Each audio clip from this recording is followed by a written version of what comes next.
everyone uses X amount of tools in their daily process while they work. And the problem is that if you like, there's a limit of how many tools you want to switch between while you're doing your work. Right. And actually, this is where we see the power of actually being able to that adding the feature that creates a lot of value, but actually then being able to add it in your existing tools that you already are using, um, so that people don't have to leave what they're doing in their project management tool or ticket management tool, whatever. You already have that inside of your own tool. Yeah, Ready it to keeps go. it inside the process, right? And also the value that it would add to someone. Imagine you're a company that has three-dimensional, like spatial application, and you're thinking of, okay, I would like to turn this into a collaboration. It's a big project. You need a lot of resources.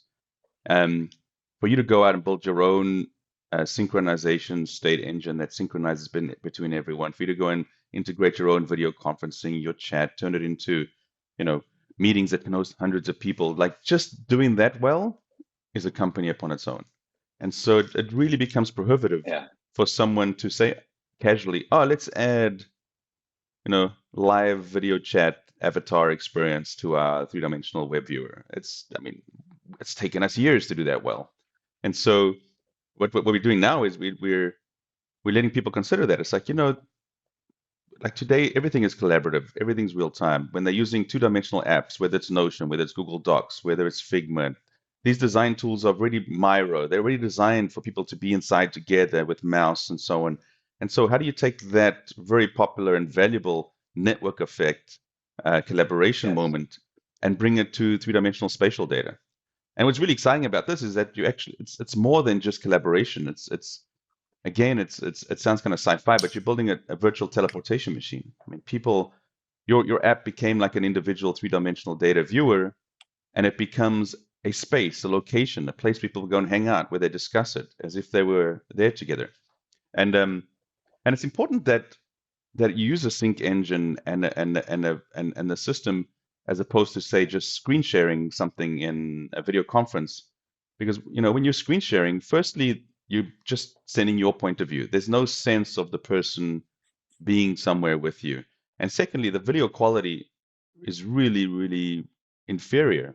Firstly, if anyone on the network has a bad internet connection or even a choppy one, the screen share is low, is like becomes pixelated. And by nature, screen sharing is already reducing resolution a lot. With something like SuperViz API, the whole visualization engine is loaded natively inside of everyone's location. So I'm loading and rendering my own version of the browser of the three-dimensional space. You're loading and rendering your own version. So the quality is perfect. We're just synchronizing where we are and looking around inside of this. So you really get a huge jump in the quality of the experience and the quality of the visuals, because everyone is using their independent machine, and you're not sending a whole screen share through the internet. You're just sharing little streams of variables saying, Tommy's standing over there, I'm standing over here, I'm pointing over there, I'm updating this. And so the natural progression was, okay, cool. So we're doing the SuperViz features inside of the SDK, but really what we've built is this real-time synchronization engine that has these avatars and video conference on top of that.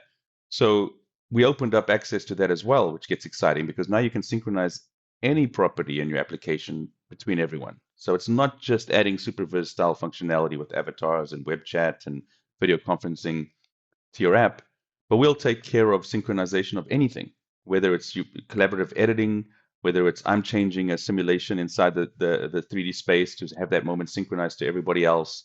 So it becomes almost like a generic tool for synchronization between multiple people in a meeting, no matter what the use case. So as we started going down this road, we started realizing actually bring quite a huge amount of value to an existing 3D spatial application.